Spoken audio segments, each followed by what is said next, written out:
আজকে আমি কোথায় আসছি আপনারা বুঝতে পারতেছেন? আজকে আসছি আমি পুরান ঢাকায়।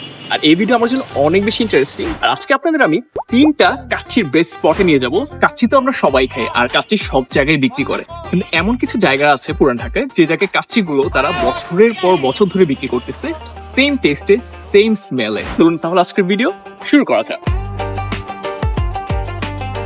আমরা প্রথমে চলে আসছি পুরান ঢাকার সাতরোজায়, আর আমার পিছে দেখতে পাচ্ছেন কলকাতা কাচ্চি ঘর। আর ইন্টারেস্টিং ব্যাপার হচ্ছে তারাই প্রথম বাসমতি কাচ্চি শুরু করে আমাদের এই এরিয়ায়। আসসালামু আলাইকুম। কেমন আছেন? আমরা সবার আগে কাচ্চিটা দেখবো, এটার জন্যই ওয়েট করতেছি সারাদিন। দেখেন, ও মাশাআল্লাহ।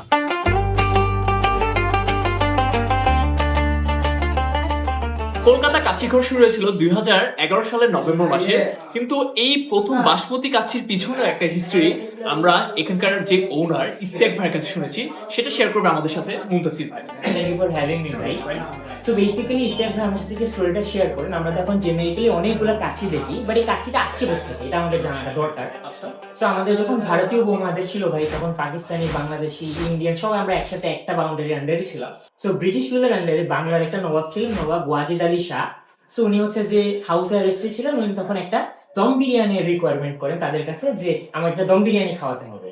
তো তখন সিন্ধি বিরিয়ানি, হায়দ্রাবাদি বিরিয়ানি ছিল, এই টাইপের অনেক রকমই আমাদের দম বিরিয়ানি ছিল। বাট উনি হচ্ছে কলকাতা স্পেসিফিক একটা দম বিরিয়ানি রিকোয়ার করেন, যেটা পরবর্তীতে আমরা কাচ্চি হিসেবে পরিচিত হই, এবং এটা এখন আমাদের কারেন্ট কাচ্চি। আর এখনকার যুগে যদি আপুদের জিজ্ঞেস করেন যে তুমি তো নবাব বা নবাবের স্ত্রী, কি খাওয়া, বলবে ফুচকা খাওয়া। তো we got the kacchi. So আমাদের পরবর্তী গন্তব্য রয়্যাল রেস্টুরেন্টের উদ্দেশ্যে। চলুন যাওয়া যাক। যাবেন লালবাগ রয়্যাল? মামা যাবেন রয়্যাল রেস্টুরেন্ট? মামা যাবেন? এখন আমরা চলে আসছি লালবাগের রয়্যালে। লালবাগ কেল্লা তো আপনারা সবাই চিনেন, আর পুরান ঢাকার এই লালবাগ রয়্যাল খাবারের জন্য বিখ্যাত। চলুন যাওয়া যাক। সেই ট্রেডিশনাল কাচ্চি যেটার কথা বলছিলাম আপনাদের, দেখতে পারেন আপনারা সামনে থেকে।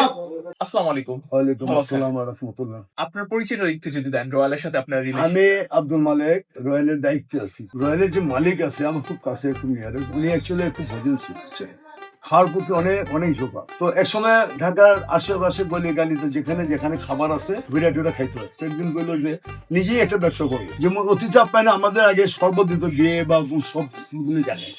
তো ওই শরবত বিস্তাপনে যে শরবতটা মোগল থেকে আসে কিন্তু, এবং ওইটা আমরা ধরে রাখছি এখন। তারপরে এক এক করে ধরেন বিরিয়ানির মধ্যে কাচ্চি, তেহারি, বিরিয়ানি, মোরগ পোলাও এবং সাদা পোলাও, কালিয়া পোলাও, যেগুলি বিভিন্ন আইটেমের পোলাও হয়। এবং যেহেতুগুলি খাবার এখানে আছে, যেমন আমাদের খাবারের মধ্যে জিলাপি আছে। অন্যান্য কাচ্চি থেকে আপনাদেরটা আলাদা কেন? আপনার কি হ্যাঁ, মনে এটা হয়? ডিফারেন্স হলো আমি মানে আলাদা কোনো মানে ফ্লেভার ইউজ করি না, যেমন কেওড়া জল, গোলাপ জল বা আদার অনেক এত ফ্লেভার আসছিল আপনার, এটা ন্যাচারালি যেটা এই যে অনেক মশলা দিলে যে অনেক সুস্বাদু হবে এটা না, কিন্তু আরো বৃষ্টি একটা গন্ধ আছে। আমার মন মনসাতে ব্যবসা না, শুধু ভালো খাবো ভালো খাওয়াবো। আমি জিনিস অবশ্যই ভালো করি, কোয়ালিটি করি, যার জন্য আমার কাছে এত কাস্টমার আসে। এখানে কাচ্চি বলে কথা না, যে উনি যেটা খায় সেটাই মানুষকে সার্ভ করতে চায়। সো এটা কিন্তু অনেক বড় একটা কথা। যখন আমরা শেফরা কোনো কিছু রান্না করি, এটাই আমি যেটা খেতে পারবো সেটাই আমি একজনকে সার্ভ করবো।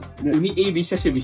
এখন আমরা চলে আসছি পুরান ঢাকার ইসলামপুরে, আর এটা হচ্ছে আমাদের সর্বশেষ স্পট। দেখতে পারতেছেন বিছে কাশ্মীরি বিরিয়ানি হাউস। যেহেতু আমরা কাচ্চি এক্সপ্লোর করতেছি, প্রথমে আমরা কাচ্চিটা দেখবো। ভাইয়া কি অবস্থা, কেমন আছেন? আমাদের একটু কাচ্চিটা দেখান।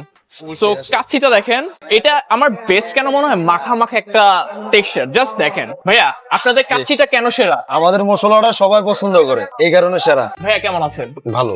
আপনাদের কাচ্চি তো, জি আলহামদুলিল্লাহ ভালো আছি। আপনাদের কাচ্চি তো ঢাকায় সেরা, কারণটা কি ভাইয়া? কারণ আমাদের food quality, quantity, price, service. কত বছর ধরে আপনাদের এই ব্যবসাটা? অ্যাকচুয়ালি আমি তো 5th জেনারেশন। এটা ছিল আমার বাবার বাবা, তার বাবার প্রতিষ্ঠান। আমাদের মূল ব্যবসা ছিল মিষ্টির।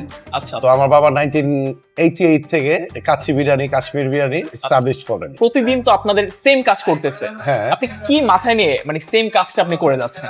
আমরা সবসময় সার্ভিসের দিকে, কোয়ালিটির দিকে মেনটেন করি। কারণ আমার বাবা সবসময় একটা জিনিস বলে যে লাভ ডাজন্ট ম্যাটার, বাট উনি যে সম্মানটা অর্জন করছেন একদম গ্লোবালি বাঙালিদের কাছে। ভাইয়া যেটা বললো যে সবাই কিন্তু কাচ্চি বিক্রি করে, বাট উনি ইনগ্রেডিয়েন্টস অনেক বেশি সময় দেওয়ার চেষ্টা করে, যে ফ্রেশ, ভ্যালুয়েবল, যেটা আর কি অথেন্টিক। আর সেকেন্ডলি যে কথাটা বলছে সুসম্মান বা সম্মান নিয়ে চলার ব্যাপারটা, যে লাভের কথা তিনি কখনোই ভাবেন না, যেটা তিনি তার পূর্ববর্তী যারা আর কি বিজনেসটা রান করছিল তাদের কথা। সো এটাই বুঝলাম যে তিনি জাস্ট করতেছে প্যাশন না, মন থেকে করতেছে, যেন এই প্রতিষ্ঠানের নামটা সবসময় রক্ষা হয়। আজকে তো আমরা 3টা কাচ্চির প্লেস ভিজিট ভিজিট করলাম, সবাই আমাকে ওয়ার্ম ওয়েলকাম জানিয়েছে, আলহামদুলিল্লাহ। আর যদি অন্য কোনো ফুড আইটেম আপনারা দেখতে চান প্লিজ কমেন্টস করে জানাবেন।